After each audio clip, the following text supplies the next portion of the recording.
Do a couple more examples using our formula for arc length. So once again, here's the formula. So let's suppose that we want to find the arc length of y is 4 root 2 over 3 times x to the 3 halves minus 1. Between x is between 0 and 1. So we will want to know, well, what is dy dx here? What is f prime of x? And so taking the derivative here gives us 3 halves times 4 root 2 over 3 times x to the 1 half. Cancel, cancel, that gives us 2, so that is 2 root 2 x to the 1 half. And so then f prime of x squared is 2 root 2 x to the 1 half squared, and that is going to be 8x. So our formula for arc length, integral from 0 to 1 of square root of 1 plus the square of the derivative. And so this is what we have to integrate. So this is a pretty easy thing to integrate. We can do it with a substitution. U is equal to 1 plus 8x. Du is equal to 8 dx. Du over 8 is dx.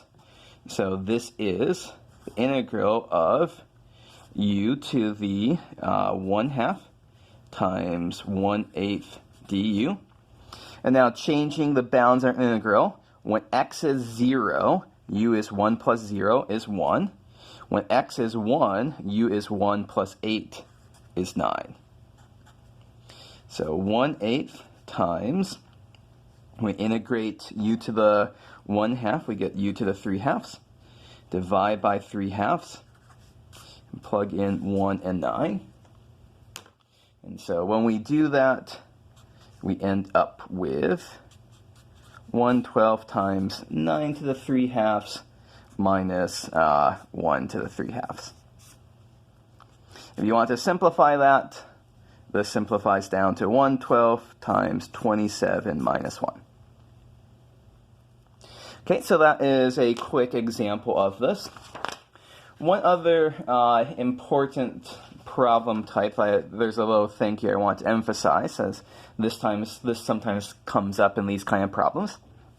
Find the arc length of y is equal to cosine x over the interval. X is from 0 to pi over 2. So of course we say f prime of x is equal to minus sine of x. So we are integrating from 0 to pi over 2. And we are integrating the square root of 1 plus minus sine of x squared. So that is 1 plus sine squared of x. Okay, how do we do this integral? How do we find the antiderivative of square root of 1 plus sine squared of x? Answer is there's no good way to do this.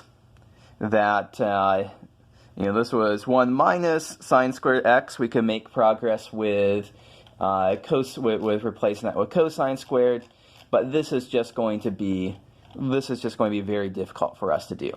And so sometimes we have to say that the best we can do is just leave it in this form. Sometimes I won't ask you to actually evaluate the integral, but simply set it up. If you want to do it, you could use a computer. So sometimes our computers can help us out in order to estimate them. So S is approximately 1.9101. So that's the best we can do in this problem.